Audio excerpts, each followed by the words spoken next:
你知道吗？美国航母上呢有一项令人惊讶的一个规定，就是每次出航呢必须是搭载500名的一个女兵，这几乎成为了一个惯例啊。更令人惊讶的是，他们的领导呢甚至强调了人数是必须是500人，少一个呢那都是不行的。那么这到底是怎么一回事呢？这些女兵的作用又是什么呢？接下来呢我们就好好的给大家聊一聊这个话题啊。目前呢，美国是拥有11艘航母，这些航母呢在全球范围内是轮番的部署。展示了美国的一个军事实力啊！这些航母的吨位呢都非常大，一艘航母呢通常大约是有5000名人员是在上面工作的，其中呢就包括大量的一个女兵。这些女兵呢在航母上呢扮演了重要的角色，与其他男兵呢是一起维护航母的一个正常运行和战斗力。可以这么说啊，美国航母上男女比例呢比国内呢某些大学里面的男女比例这个配置呢还是要合理的。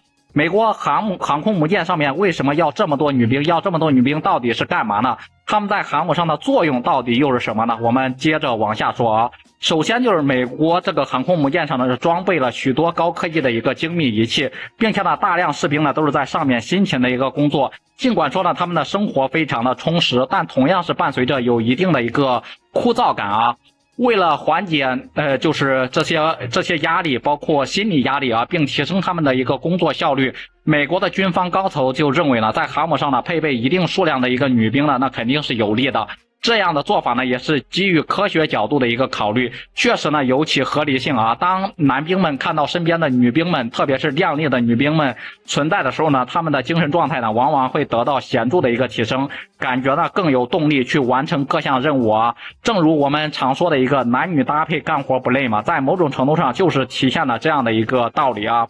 通过呢引入这些女兵呢，美国的航空母舰上的一个整体实力，包括整体战斗力呢，可以得到一个积极的促进和影响。这不仅呢能够缓解男兵的一个心理压力，还有助于改善他们的一个工作状态，从而呢提升整个舰队的一个战斗力和效能啊。其次呢，就是在这个医疗领域啊，女兵的能力呢是不容置疑的。事实上，在医疗行业中啊，女性在某些方面确实展现出了比男性更强的一个专业素养。许多医院的主治医生基本上都是那种女性嘛，她凭借着出色的一个技能，包括经验呢，为患者提供这个优质的一个医疗服务。在航母上呀，这种特殊的一个工作环境下面呢，医疗需求同样是非常重要的。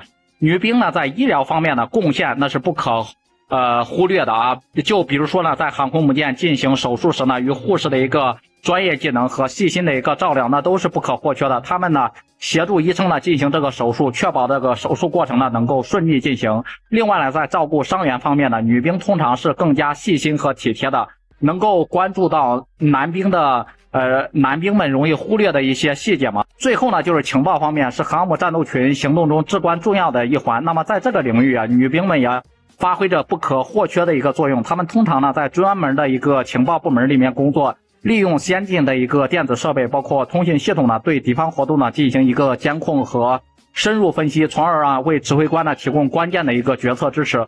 不仅如此啊，那些女兵们在密码破译方面、网络防御等方面也展现出卓越的一个能力。他们呢利用自己的一个专业知识和技能，确保呢航母战斗群的一个信息安全，防止呢敌方能够获取这些机密信息。这种工作呀，对于维护航母的安全性可以说是至关重要了。此外呢，美国高层还担心啊，这些男女兵呢在一起时间久了会产生感情，因此呢特别规定啊，禁止他们在航母上谈情说爱，否则呢会受到严厉的一个惩罚。这种规定呢确保了航母的一个工作效率，又保证了军队的一个纪律严明。那么对此大家是怎么看的？也欢迎在下方的评论区多多留言，多多讨论。我们下期视频再见，拜拜。